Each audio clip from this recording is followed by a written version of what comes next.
The most powerful of all six is something that almost no one talks about. It has nothing to do with diet or exercise in the traditional sense.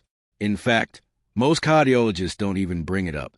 But the research coming out of institutions like Johns Hopkins and the University of Edinburgh suggests it may be the single greatest predictor of cognitive and physical independence after age 75. So, please stay with me until the end, because that one could genuinely change how you approach the rest of your life. But before we dive into the list, I want to ask you something personally. Drop your age in the comments below, whether you're 68, 74, 81, or somewhere else entirely, and tell me which of these habits do you think you already have. I read every single comment on this channel, everyone. This community means everything to me, and your story matters. So, leave it down there and let's have a real conversation. Now, let's count down from number 6 to number 1, starting with something that sounds almost too simple to be life-changing, but the science behind it is anything but simple. Number 6, drinking water strategically, not just casually. Here is what most people get wrong about hydration after 75. They think it works the same way it did at 45. It absolutely does not. After the age of 70, your kidneys lose approximately 40% of their filtering efficiency. Your body's thirst signal becomes significantly blunted, meaning you genuinely stop feeling thirsty even when you're severely dehydrated. And your blood's ability to carry oxygen and nutrients to your muscles and brain drops measurably with every percentage point of fluid you lose. Think of yo-yo like a river delivery system. When that river runs low, the delivery trucks slow down, packages get lost, and the whole operation starts breaking down. That is exactly what chronic mild dehydration does to the aging body. Research from the European Journal Nutrition involving 3,500 adults over the age of 70 found that those who maintain consistent daily hydration above 1.8 L showed a 38% lower rate of urinary tract infections, a 29% reduction in falls because dehydration dramatically impairs balance and reaction time, and significantly better scores on short-term memory tests. The brain is approximately 75% water. Even a 2% drop in hydration causes measurable cognitive impairment at any age. But after 75, that effect is amplified because your brain compensatory mechanisms are already working harder just to maintain baseline function. Here is the key that makes this a habit for truly exceptional seniors. They don't just drink water when they remember. They drink 12 to 16 ounces first thing in the morning, before coffee, before breakfast, before anything else. This is because the body loses fluid overnight through breathing and minor perspiration. And after 75, your overnight fluid deficit is typically 30% higher than it was in midlife. Then, they drink a small glass with every meal and one mid-afternoon. The synergy tip here is critical. Pair your morning water with a small amount of sodium, not table salt, but a pinch of high-quality sea salt or an electrolyte tablet. Because after 75, your kidneys have more difficulty retaining sodium. And without it, plain water passes through your system without being fully absorbed into your cells where it's actually needed. Margaret, 81 years old from Boise, Idaho, came to see me complaining of afternoon brain fog, dizziness when standing, and what she described as feeling like my thinking was wrapped in cotton. She was not dehydrated in any dramatic sense. She was chronically mildly underhydrated. We made one change: strategic hydration time correctly with a small electrolyte addition in the morning. 6 weeks later, she told me it felt like someone had cleaned the windows of her mind. Her balance improved. Her afternoon fatigue decreased significantly. One habit, life-changing results. Number 5, resistance-based movement at least twice per week. I need to be very clear about something here because I see this misunderstood constantly. When I say resistance movement, I'm not talking about going to a gym and lifting heavy weights. I'm talking about any movement that asks your muscles to work against a force, whether that's a resistance band, a light dumbbell, a wall push-up, or even carrying groceries with intention. The distinction matters enormously after 75 because of a process called anabolic resistance.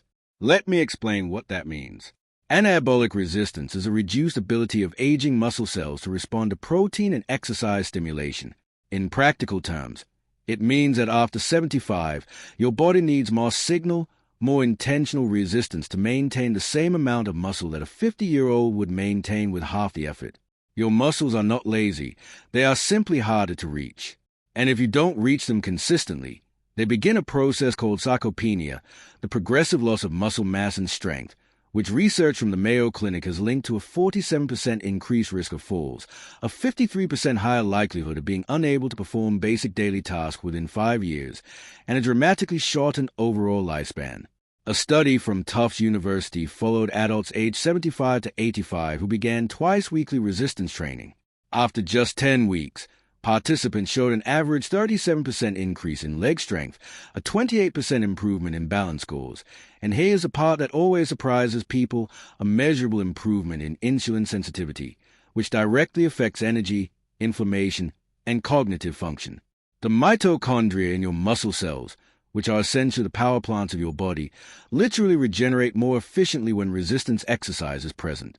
You are not just building muscle, you are rebuilding the energy infrastructure of your entire body. The practical prescription is simple: 2 to 3 sessions per week, 20 to 30 minutes each, focusing on the large muscle groups, legs, hips, and back. Resistance bands are ideal for CNAs because they provide progressive resistance without joint impact. The Synergy tip: perform your resistance session within 30 minutes of consuming 25 to 30 g of protein because after 75, the anabolic window, the period during which your muscles can most efficiently absorb protein for repair, is shorter and less forgiving than in younger adults. Timing is not optional at your age. It is essential. Number 4, maintaining a consistent, purposeful sleep schedule. Before I continue, if this video is giving you value, if you're learning something you wish someone had told you years ago, please take 1 second right now and click that subscribe button.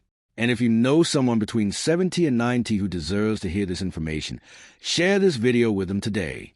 I say this because this channel exists for one reason: to give CNAs the science-backed truth that far too many medical appointments never have time to cover. Now, back to sleep, because this one is far more complex than simply going to bed early. After the age of 75, your circadian rhythm, your body's internal 24-hour clock, begins to shift and critically weaken. Your brain produces roughly 70% less melatonin than it did at age 30. Your slow-wave sleep, which is the deepest and most physically restorative phase, decreases by up to 80% from what it was in your 30s. This is a phase during which human growth hormone is released, the hormone responsible for cellular repair, immune function, and muscle maintenance. And here's what most people don't realize: poor sleep after 75 is not just about feeling tired. A study from the University of California, Berkeley, found that adults over 70 with disrupted sleep patterns showed a 68% higher accumulation of amyloid plaques in the brain, the same plaques associated with Alzheimer's disease. The CNAs who do this exceptionally well do not just sleep more, they sleep consistently. They go to bed within the same 30-minute window every night. They wake at the same time every morning, including weekends. They keep their bedroom cool between 65 and 68 degrees Fahrenheit because body temperature regulation during sleep becomes less efficient after 75. And a cooler environment supports the deep sleep your brain desperately needs. They avoid screens for 60 minutes before bed, not because of blue light alone, but because mental stimulation keeps the prefrontal cortex active in ways that delay sleep onset by an average of 47 minutes in adults over 70, according to research from Harvard Medical School. The Synergy tip: pair your consistent sleep schedule with 10 minutes of slow diaphragmatic breathing before bed. This activates the parasympathetic nervous system, your body's rest and repair mode, and research shows it reduces nighttime cortisol levels by up to 22%, making it significantly easier to reach and sustain slow-wave sleep in aging adults. Number 3. Eating protein in a deliberate distributed pattern. This is where I see the most dangerous misconception among CNAs, and it genuinely concerns me as a physician. The idea that you need less protein as you age is not just wrong. It may be one of the most harmful pieces of nutritional folklore ever passed down. The truth is the exact opposite. After 75, due to the anabolic resistance I mentioned earlier, your body actually requires 50 to 75% more dietary protein per pound of body weight than a healthy 30-year-old to achieve the same muscle.